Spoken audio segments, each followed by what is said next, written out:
চাইলাম বিরতির পর এক্স স্যান্ডেলে নরেন্দ্র মোদীকে তীব্র আক্রমণ রাহুল গান্ধীর। ফাফা ভাষণ দেওয়া বন্ধ করুন, শুধু এই প্রশ্নগুলির উত্তর দিন। সন্ত্রাস নিয়ে আপনি পাকিস্তানের কথা কেন বিশ্বাস করলেন? ট্রাম্পের সামনে মাথা নত করে কেন ক্যামেরার সামনেই কেন মাথা গরম হয়, এমনটাই প্রশ্ন তুলেছেন তিনি। আপনি ভারতের সম্মান নিয়ে আপোষ করেছেন। আমাদের ডেপুটি এডিটর মৌপিয়া নন্দী রয়েছেন আমাদের সঙ্গে ফোন লাইনে। মৌপিয়াদি, কি জানা যাচ্ছে বিষয়?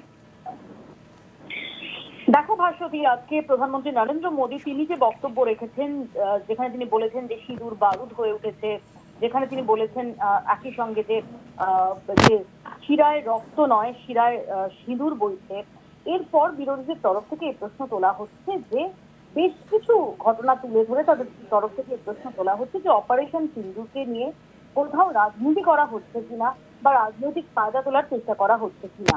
এবং এই প্রশ্নেই রাহুল গান্ধী তিনি আজকে এক স্যান্ডেলে অত্যন্ত কড়া ভাষায় নরেন্দ্র মোদীর সমালোচনা করেছেন। তিনি রীতিমতো নরেন্দ্র মোদীকে সরাসরি অ্যাড্রেস করে তিনি লিখেছেন এক স্যান্ডেলে যে মোদীজি, ফাঁপা ভাষণ দেওয়া বন্ধ করুন, এই প্রশ্নগুলোর উত্তর দিন। সন্ত্রাসবাদের প্রশ্নে পাকিস্তানের কথায় আপনি কি করে ভরসা করলেন? এক। দুই, ডোনাল্ড ট্রাম্পের সামনে মাথা নত করে আপনি ভারতের সম্মানকে সেখানে বলি দিয়েছেন। আমরা জানি ভাস্বতী যে এখনো পর্যন্ত এই বিতর্ক চলছে। ভারত সরকারের তরফ থেকে, আমাদের বিদেশ মন্ত্রকের তরফ থেকে খুব স্পষ্ট করে বলা হয়েছে যে কেউ মধ্যস্থতা করেনি, কাশ্মীর দ্বিপাক্ষিক বিষয়, এবং এখানে কোন রকম মধ্যস্থতার যে প্রস্তাব সেটাকে এন্টারটেইন করা হয়নি। কিন্তু বিরোধীরা এখনো পর্যন্ত এই প্রশ্ন তুলে যাচ্ছেন, কারণ একাধিক সময় আমরা দেখেছি যে বিভিন্ন সময় ডোনাল্ড ট্রাম্প বা মার্কো রুবিও তাদের যে বক্তব্য তা কিন্তু এখনো পর্যন্ত এই বিতর্কে যথেষ্ট জ্বালানি সংযোগ করছে। এবং এই প্রসঙ্গে কটাক্ষ করেছেন রাহুল গান্ধী। তিনি নরেন্দ্র মোদীকে প্রশ্ন করেছেন যে কিভাবে ডোনাল্ড ট্রাম্পের সামনে মাথা ঢুকিয়ে আপনি গোটা দেশের যে সম্মান তাকে আপনি বলি দিয়েছেন।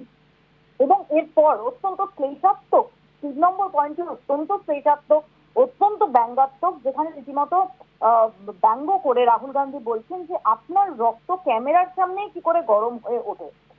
অর্থাৎ এখানে কোথাও দাঁড়িয়ে নরেন্দ্র মোদী তার যে বিভিন্ন সময় ক্যামেরার সামনে তার যে দেওয়া ভাষণ, সেই ভাষণের প্রসঙ্গ তুলে রাহুল গান্ধী তিনি কটাক্ষ করেছেন যে আপনার খুন, আপনার রক্ত ক্যামেরার সামনে কি করে গরম হয়ে ওঠে। আপনি ভারতের সম্মানের সঙ্গে কম্প্রোমাইজ করেছেন, ভারতের সম্মানের সঙ্গে আপনি আপোষ করেছেন।